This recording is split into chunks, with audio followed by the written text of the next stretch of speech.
Chapter 37. Jacob lived in the land of his father's sojournings in the land of Canaan. These are the generations of Jacob. Joseph, being 17 years old, was pasturing the flock with his brothers. He was a boy with the sons of Bilhah and Zilpah, his father's wives. And Joseph brought a bad report of them to their father. Now Israel loved Joseph more than any other of his sons, because he was the son of his old age. And he made him a robe of many colors. But when his brothers saw that their father loved him more than all his brothers, they hated him and could not speak peacefully to him. Now Joseph had a dream, and when he told it to his brothers, they hated him even more. He said to them, "Hear this dream that I have dreamed. Behold, we were binding sheaves in the field, and behold, my sheaf arose and stood upright. And behold, your sheaves gathered around it and bowed down to my sheaf." His brothers said to him, "Are you indeed to reign over us? Or are you indeed to rule over us?" So they hated him even more for his dreams and for his words. Then he dreamed another dream and told it to his brothers and said, "Behold, I have dreamed another dream. Behold, the sun, the moon, and 11 stars were bowing down to me." But when he told it to his father and to his brothers, his father rebuked him and said to him, "What is this dream that you have dreamed? Shall I and your mother and your brothers indeed come to bow ourselves to the ground before you?" And his brothers were jealous of him, but his father kept the saying in mind. Now his brothers went to pasture their father's flock near Shechem. And Israel said to Joseph, "Are not your brothers pasturing the flock at Shechem? Come, I will send you to them." And he said to him, "Here I am." So he said to him, "Go now, see if it is well with your brothers and with the flock, and bring me word." So he sent him from the valley of Hebron, and he came to Shechem. And a man found him wandering in the fields, and the man asked him, "What are you seeking?"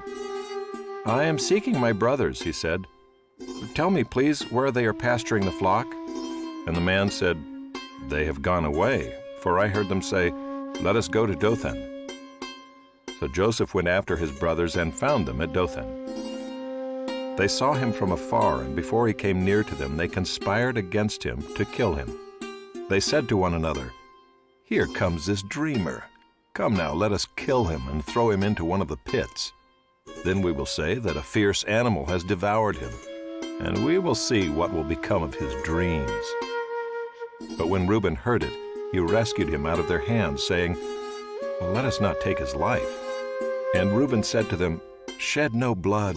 Throw him into this pit here in the wilderness, but do not lay a hand on him," that he might rescue him out of their hand to restore him to his father.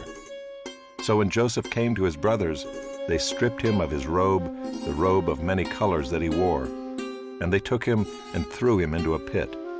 The pit was empty, there was no water in it. Then they sat down to eat. And looking up, they saw a caravan of Ishmaelites coming from Gilead with their camels bearing gum, balm, and myrrh, on their way to carry it down to Egypt. Then Judah said to his brothers, "What profit is it if we kill our brother and conceal his blood? Come, let us sell him to the Ishmaelites, and let not our hand be upon him, for he is our brother, our own flesh." And his brothers listened to him. Then Midianite traders passed by, and they drew Joseph up and lifted him out of the pit, and sold him to the Ishmaelites for 20 shekels of silver. They took Joseph to Egypt. When Reuben returned to the pit and saw that Joseph was not in the pit, he tore his clothes and returned to his brothers and said, "The boy is gone, and where shall I go?" Then they took Joseph's robe and slaughtered a goat and dipped the robe in the blood. And they sent the robe of many colors and brought it to their father and said, "This we have found. Please identify whether it is your son's robe or not." And he identified it and said, "It is my son's robe. A fierce animal has devoured him. Joseph is without doubt torn to pieces." Then Jacob tore his garments and put sackcloth on his loins and mourned for his son many days. All his sons and all his daughters rose up to comfort him, but he refused to be comforted and said, "No, I shall go down to Sheol to my son, mourning." Thus his father wept for him. Meanwhile the Midianites had sold him in Egypt to Potiphar, an officer of Pharaoh, the captain of the guard.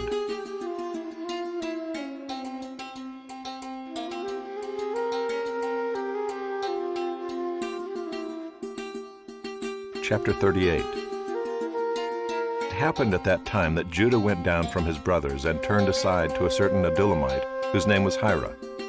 There Judah saw the daughter of a certain Canaanite whose name was Shua. He took her and went into her, and she conceived and bore a son, and he called his name She conceived again and bore a son, and she called his name Onan. Yet again she bore a son, and she called his name Shelah. Judah was in Chezib when she bore him. And Judah took a wife for his firstborn, and her name was Tamar. But Judah's firstborn, was wicked in the sight of the Lord, and the Lord put him to death. Then Judah said to Onan, "Go into your brother's wife and perform the duty of a brother-in-law to her, and raise up offspring for your brother." But Onan knew that the offspring would not be his, so whenever he went into his brother's wife, he would waste the semen on the ground, so as not to give offspring to his brother. And what he did was wicked in the sight of the Lord, and he put him to death also. Then Judah said to Tamar his daughter-in-law, "Remain a widow in your father's house, till Shelah my son grows up," for he feared that he would die like his brothers. So Tamar went and remained in her father's house. In the course of time the wife of Judah, Shua's daughter, died. When Judah was comforted, he went up to Timnah to his sheep shearers, he and his friend Hira the Adullamite. And when Tamar was told, "Your father-in-law is going up to Timnah to shear his sheep," she took off her widow's garments and covered herself with a veil, wrapping herself up, and sat at the entrance to Enaim, which is on the road to Timnah. For she saw that Shelah was grown up, and she had not been given to him in marriage. When Judah saw her, he thought she was a prostitute, for she had covered her face. He turned to her at the roadside and said, "Come, let me come in to you," for he did not know that she was his daughter-in-law. She said, "What will you give me, that you may come in to me?" He answered, "I will send you a young goat from the flock." And she said, "If you give me a pledge until you send it." He said, "What pledge shall I give you?" She replied, "Your signet and your cord and your staff that is in your hand." So he gave them to her and went into her, and she conceived by him. Then she arose and went away, and taking off her veil she put on the garments of her widowhood.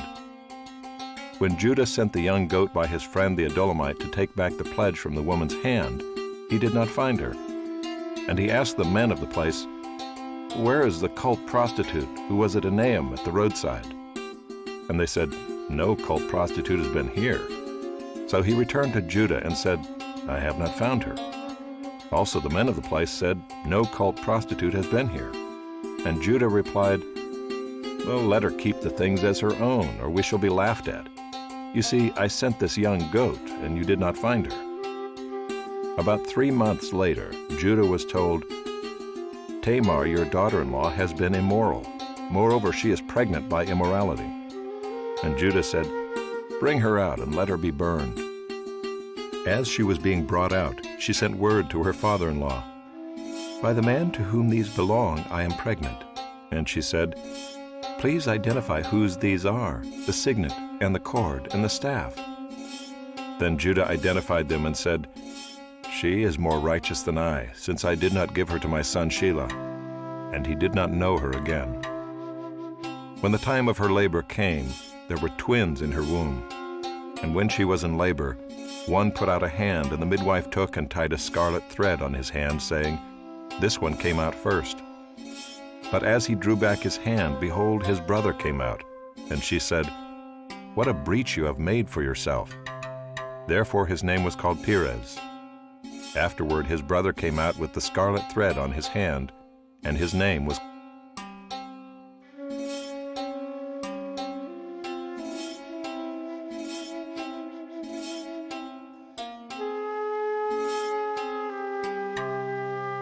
Chapter 39. Now Joseph had been brought down to Egypt, and Potiphar, an officer of Pharaoh, the captain of the guard, an Egyptian, had bought him from the Ishmaelites who had brought him down there. The Lord was with Joseph, and he became a successful man, and he was in the house of his Egyptian master. His master saw that the Lord was with him, and that the Lord did all that he did to succeed in his hands.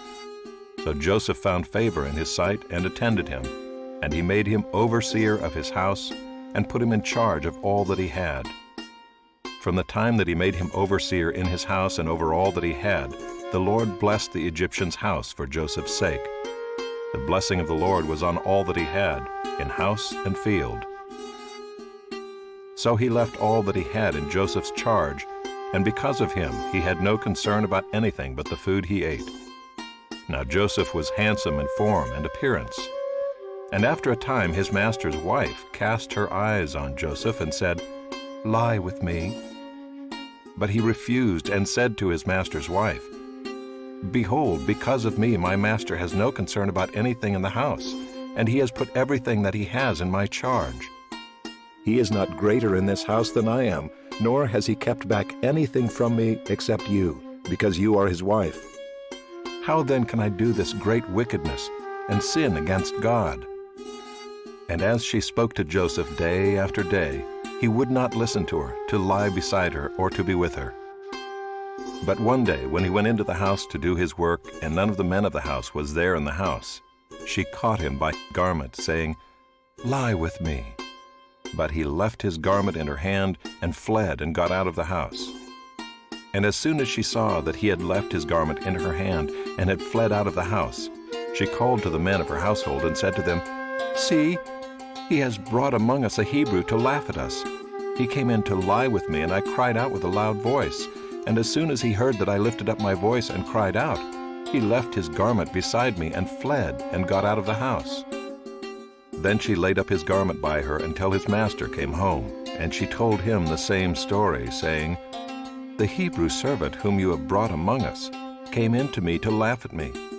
But as soon as I lifted up my voice and cried, he left his garment beside me and fled out of the house."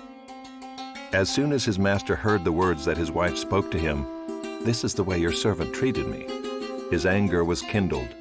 And Joseph's master took him and put him into the prison, the place where the king's prisoners were confined, and he was there in prison. But the Lord was with Joseph and showed him steadfast love and gave him favor in the sight of the keeper of the prison. And the keeper of the prison put Joseph in charge of all the prisoners who were in the prison. Whatever was done there, he was the one who did it. The keeper of the prison paid no attention to anything that was in Joseph's charge, because the Lord was with him. And whatever he did, the Lord made it succeed.